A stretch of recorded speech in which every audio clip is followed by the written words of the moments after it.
E a colheita da safra 2020-21 de soja aqui no Brasil é sabido, está atrasada. A gente teve problemas no plantio, muitas regiões atrasaram os trabalhos de campo lá durante a semeadura dessa safra e, obviamente, que isso está, portanto, se refletindo nos trabalhos de colheita neste momento. Para a gente entender como é que estão vindo essas primeiras produtividades e, principalmente, o que esse atraso significa para o produtor, para o mercado, para a formação de preços, a gente convidou para conversar conosco nessa terça-feira, aqui no Notícias Agrícolas, Matheus Pereira, diretor da Pátria Agronegócios, já conosco. Matheus, muito bom dia, meu amigo. Seja bem-vindo ao Notícias Agrícolas. É um prazer receber você novamente. O prazer é todo meu, Carla. Primeira vez em 2021 que a gente está aqui. Espero ser a primeira de muitas, né, Carla? Contribuindo sempre contigo, com a sua audiência. E sim, acredito ter boas notícias, ter notícias não tão agradáveis, mas com toda certeza quero enriquecer essa manhãzinha de quem está nos assistindo. Com certeza a primeira de muitas, como sempre, como nos últimos anos, já estamos juntos há muito tempo. Bom, Matheus, vamos começar então com um panorama mais geral do Brasil. A gente tem ainda um atraso considerável, inclusive hoje saíram os dados do IMEA, Instituto Mato Grossense de Economia Agropecuária, mostrando que menos de 3% da área de Mato Grosso já foi colhida, quer dizer, o maior estado produtor do Brasil com um atraso aí considerável em relação não só à safra passada, mas a média das últimas 5 safras. Isso é uma situação que a gente pode observar em todo o país, Matheus? Com toda certeza, Carla. A gente já entra numa colheita, né, numa janela de colheita Brasil esse ano, já com essa predileção de a gente ter um atraso, sim, de trabalho de campo, uma vez que toda a janela produtiva da safra 2021 ela foi postergada por conta daqueles problemas de falta de chuvas lá em setembro, outubro, que foram se regularizando já no finalzinho de outubro para o mês de novembro. Então, a gente sabe que aqueles estados produtores tradicionalmente em setembro, em outubro, Mato Grosso do Sul, Paraná, enfim, a grande parte do centro do Brasil, centro-sul do Brasil, são essas regiões que sofrerão ali com pequenos atrasos, ou atrasos até significantes, como é o caso do Mato Grosso, já reportado pelo IMEA, por conta de todo esse atraso do calendário ali de trabalho de campo. Tá. Matheus, se a gente destaca, acabou de sair o levantamento da Pátria, né, lembrando, e quais são os seus destaques nesse momento, quando a gente fala em avanço de trabalhos de campo? Tem alguma região que te preocupa mais, que está mais distante de iniciar a colheita, se comparado à normalidade das últimas safras? Quais são os principais pontos de preocupação nesse momento? Cara, eu levanto até a bola pelo seguinte fato. Eu aos poucos hoje profissionais do mercado batendo nessa tecla, mas a gente deve observar atrasos de colheita naqueles estados tradicionalmente que plantam somente em setembro, outubro, enfim. Uhum. Os estados aqui do centro, nordeste do país, que engloba Goiás, engloba Minas Gerais, toda uma Topiba, a gente não deve ver atrasos significantes de colheita. Tanto é que a safra nesses estados, nessas regiões, é regular, foi uma safra plantada dentro de um calendário ideal, então não há preocupações para ali, a gente traça uma linha imaginária de Goiás, Tocantins, toda Matopiba em geral, incluindo também Minas Gerais. Para essas regiões a gente não vê atrasos significantes. Agora, a preocupação paira sobre Mato Grosso do Sul, Paraná em específico, que todos os 3 estados já deveriam já estar em algum processo significante de colheita, e até o momento a gente tem muito pouca área já cortada, né, já colhida. No Mato Grosso mesmo, a gente tem 2%, 2,3% mais ou menos ali agora nessa última semana, contra quase 12% na média, quase 15% no mesmo período em 2020. Mato Grosso do Sul, a gente tem 0,1%, uma área muito insignificante, já colhida no Mato Grosso do Sul, contra 7,5% de média dos últimos 5 anos. Contra também, ano passado, lembrando ao Sul Mato Grossense, também foi uma safra também problemática, né, em questões de falta de chuvas, também foram uma colheita atrasada, mas ainda assim, agora esse ano de 2021, a gente tem um ritmo inferior ao observado no mesmo período, lá em 2020, quando o Mato Grosso do Sul tinha 0,5%, 0,5% já colhido, e agora a gente tem pouco mais de 0,1% colhido. Paraná também, outra região problemática, também com 0,1% colhido, contra 1% em 2020 nesse mesmo período, contra 6% de média dos últimos 5 anos, contra 18% colhido lá em 2019, neste mesmo período. Então, para essas regiões tradicionalmente produtoras que iniciam o plantio antecipado em relação aos demais estados produtores de soja no país, essas regiões específicas, sim, sofrem com atrasos agressivos de colheita, Carla.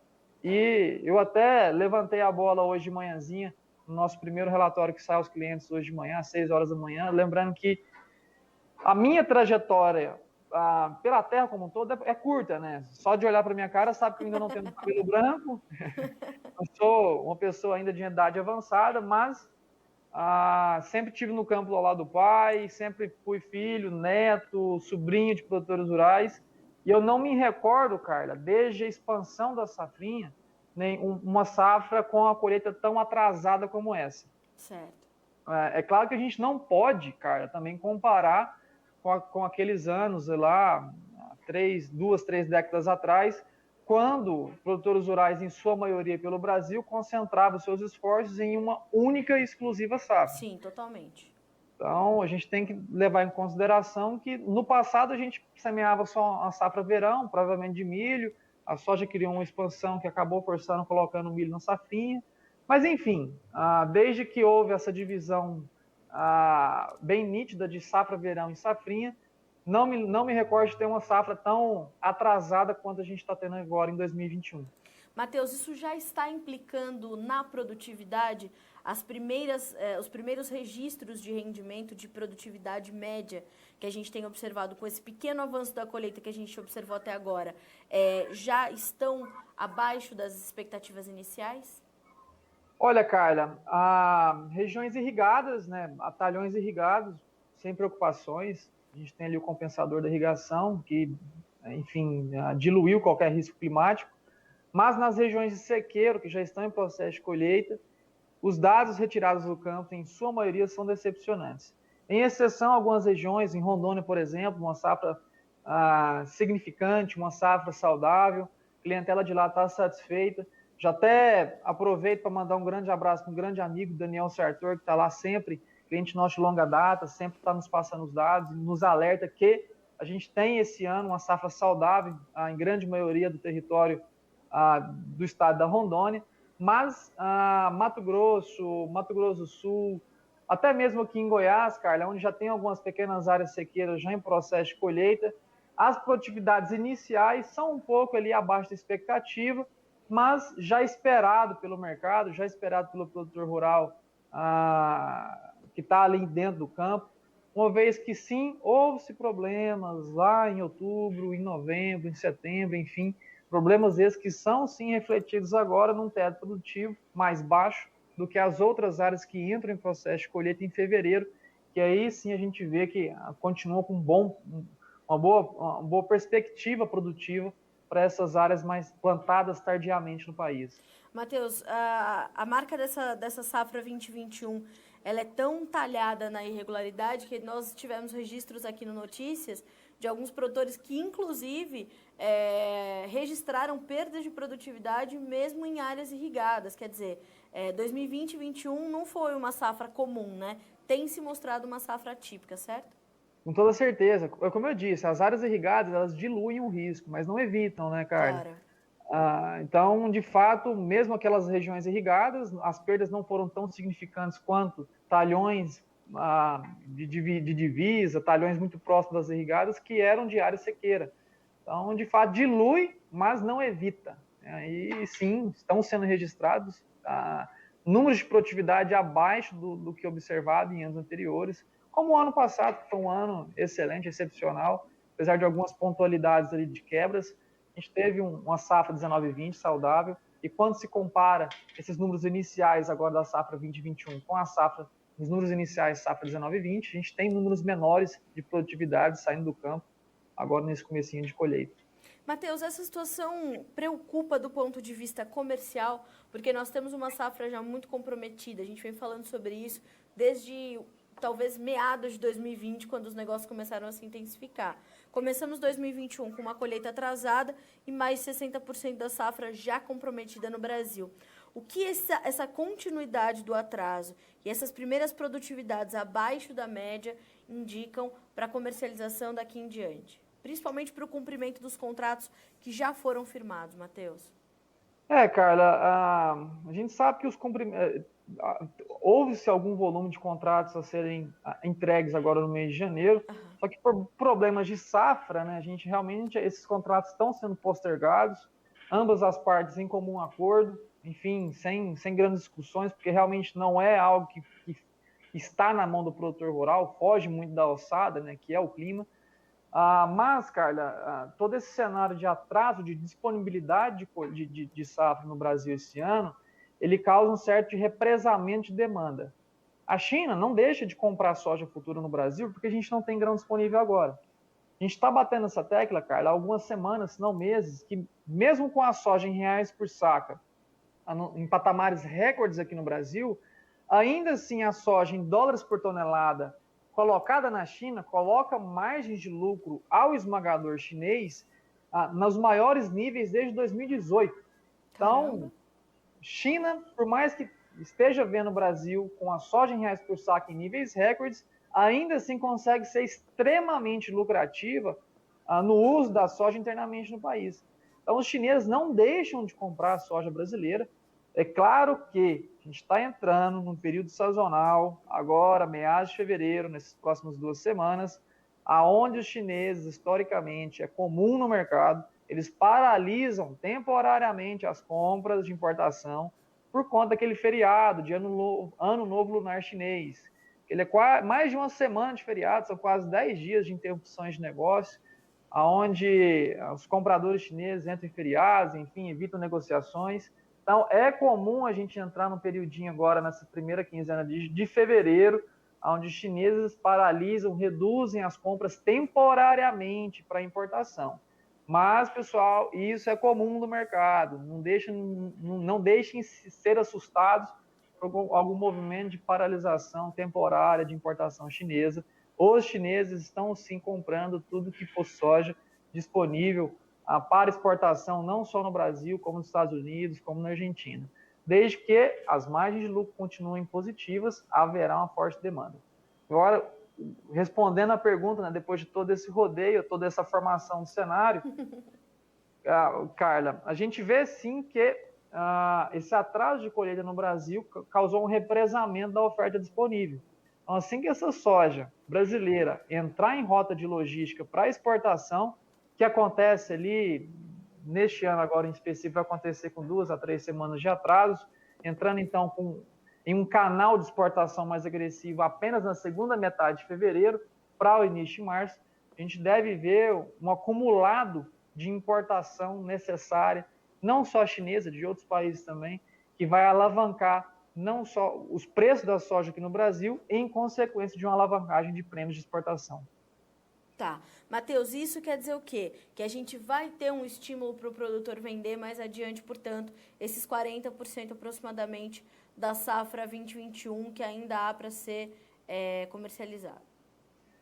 E não só isso, Carla, a gente vê também que em análises mais simplistas, né, mais minimalistas do mercado, a gente percebe que sazonalmente também, em picos de colheita no Brasil ou em qualquer outro lugar do planeta, a gente tem uma pressão aos preços, a gente tem uma depreciação, enfim, por conta a oferta está se tornando disponível, a gente tem mais soja no mercado, o mesmo acontece com a safrinha lá em julho e agosto.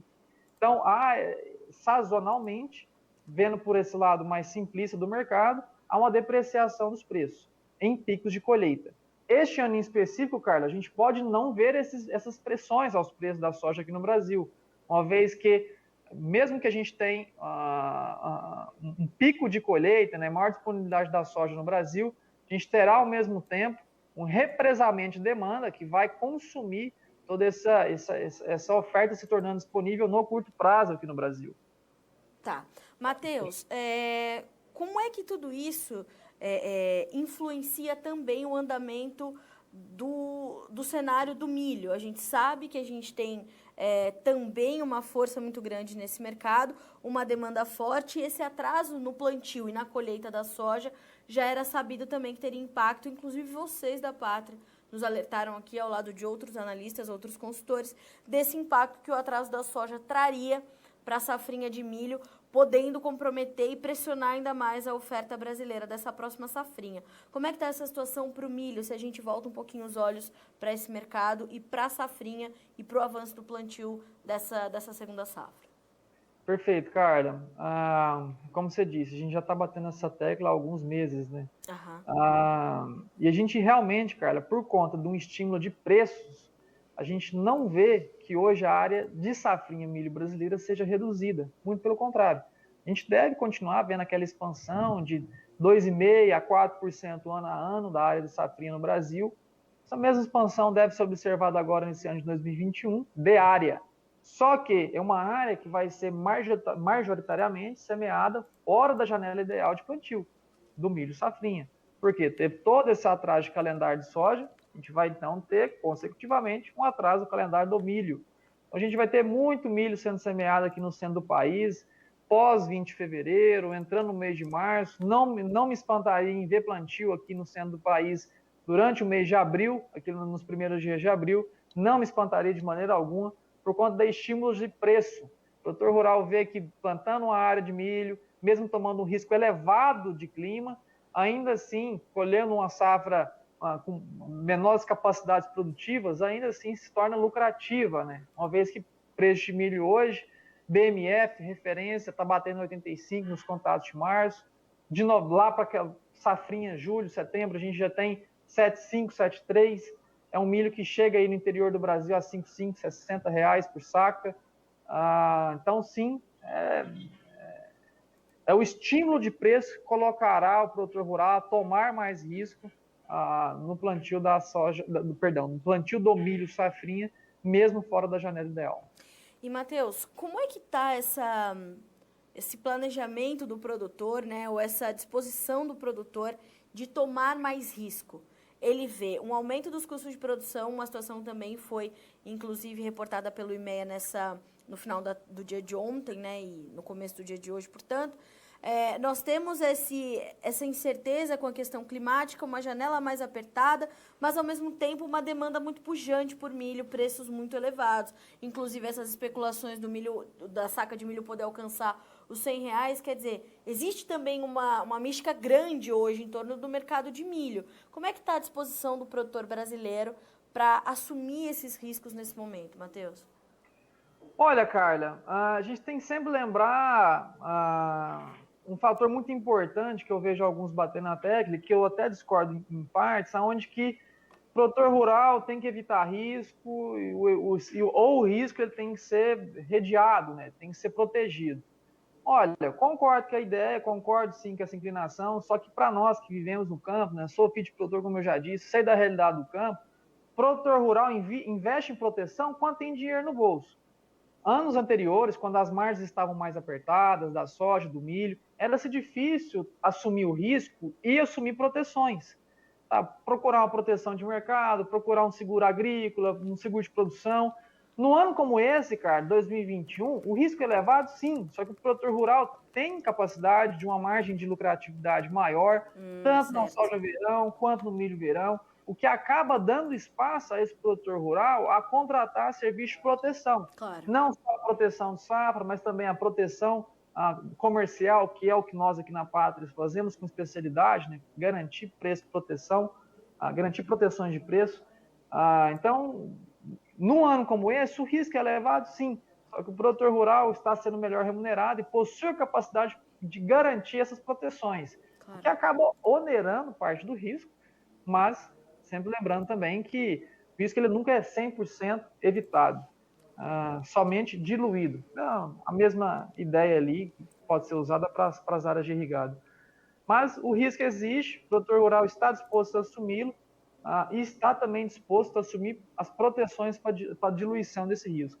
Matheus, como é que esse quadro brasileiro, a gente nem falou dos outros pontos da América do Sul, mas se focando na questão Brasil, como é que esse quadro ainda é recebido pelo mercado internacional? Desde ontem, os preços da soja voltaram a subir na Bolsa de Chicago, nesse momento, alta de quase 20 pontos nos primeiros contratos. Ontem o mercado subiu depois de uma despencada na última sexta-feira, na última semana. Na sexta-feira fechou com chave de ouro. E nós conversamos nessa sexta-feira e você me disse, Carla, está mantido o viés positivo do mercado, a tendência de alta. Reflexo disso são esses ganhos desde ontem já sendo registrados. Como é que o mercado ainda olha para a questão da América do Sul nesse momento, Matheus? Tem espaço ainda para, portanto, especular sobre a safra 2021 sul-americana? Com toda certeza, Carla, especialmente porque safrinha brasileira de milho, segunda safra brasileira de milho, ela nem se começou ainda, né? Então tem todo diria aí, próximos 4 a 6 meses de mercado climático no Brasil, Tá. que só então vai começar a ser derivado lá para o mercado climático na América do Norte. Então tem toda uma safra especulativa ainda no Brasil para ser olhada. E como a gente tem dito, Carla, desde novembro que a gente já está falando isso, que o mercado de commodities brasileiras entrou, não brasileiras, mas mundiais, entraram no macrociclo de alta.